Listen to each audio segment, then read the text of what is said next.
Evangelho segundo Tomé. Logia 44. Perdão. Interpretação do espiritualismo ecumênico universal. Disse Jesus: aquele que blasfemar contra o Pai será perdoado, e aquele que blasfemar contra o Filho será perdoado.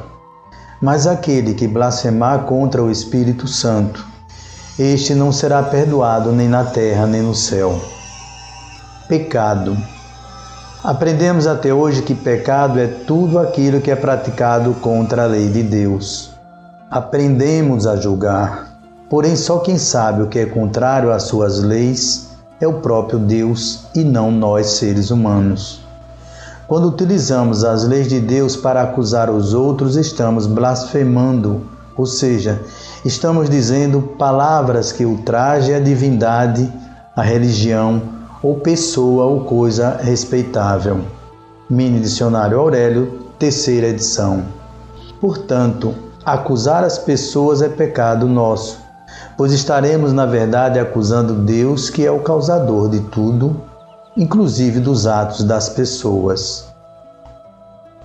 Aquele que blasfemar contra o Pai será perdoado. Entretanto, Deus poderá nos perdoar por julgarmos as outras pessoas. O perdão para o ser humano é a remissão das penas, ou seja, a não aplicação ou suspensão de uma pena a quem merece ser penalizado. Só que este tipo de pensamento nada tem a ver com o amor universal. Quem aplica este perdão é porque se sente superior aos outros, ou seja, julga e acusa o delito, mas por nobreza de sentimentos não aplica a penalidade merecida. O perdão, para se encaixar nas bases do amor universal, tem que ter igualdade e por isto não pode acusar alguém de estar errando. Perdoar verdadeiramente alguém com amor é dizer que não podemos julgá-lo, condená-lo ou penalizá-lo porque não encontramos erro no que ele fez. Conceder o perdão é, portanto, abrir mão de nossas verdades pessoais e saber que tudo acontece sob o comando de Deus, acreditando que todos são iguais perante Ele e que devemos amar todas as pessoas como o Pai ama a todos.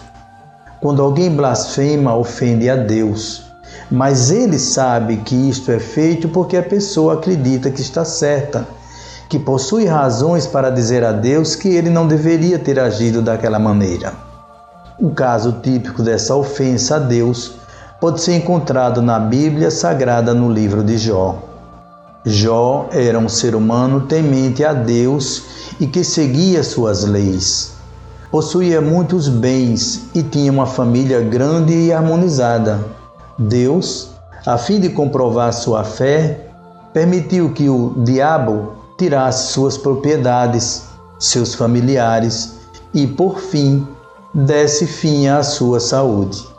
Jó, então, se revoltou contra Deus e blasfemou aos céus que ele sempre fora temente a Deus e não merecia passar por aquilo. Para confortá-lo, amigos foram conversar com ele e tentar trazer-lhe novamente a razão. Durante o diálogo com os amigos, Jó fala o seguinte: eu sei muito bem que as coisas são assim, mas como é que uma pessoa pode provar a Deus que ela está com a razão?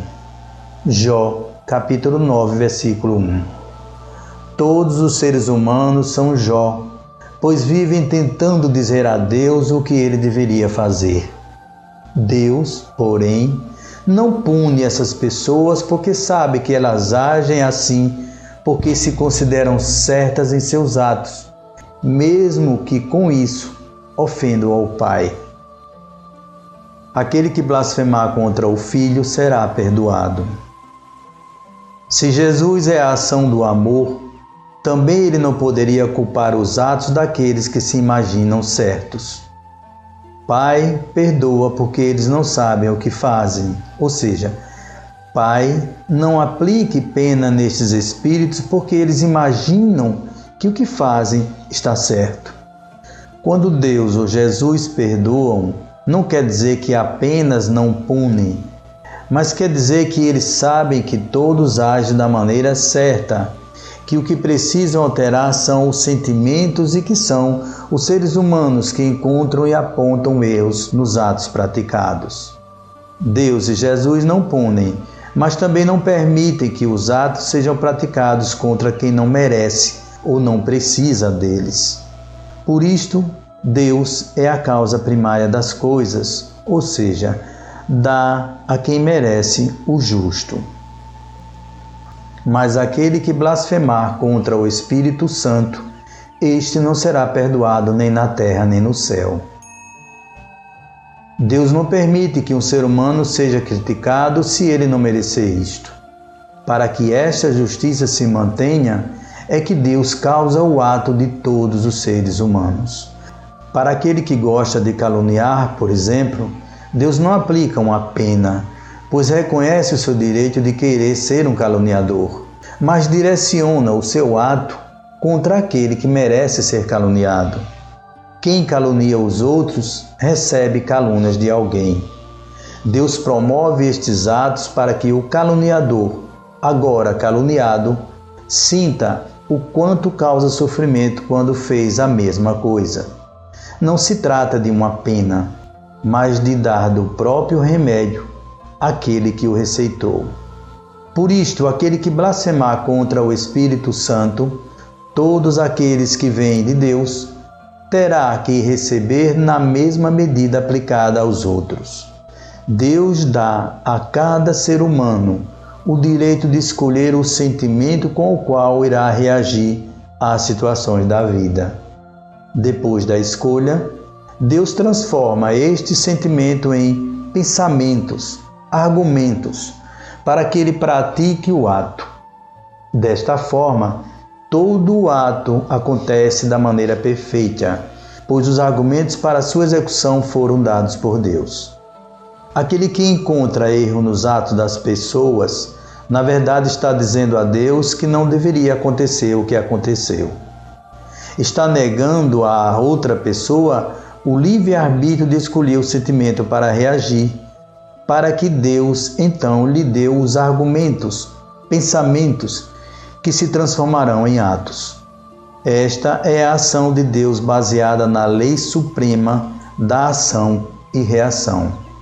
Se você critica os outros, também receberá críticas, ou seja, tudo o que fizer contra o Espírito Santo não poderá ser perdoado, nem na terra, nem no céu. Isto é praticar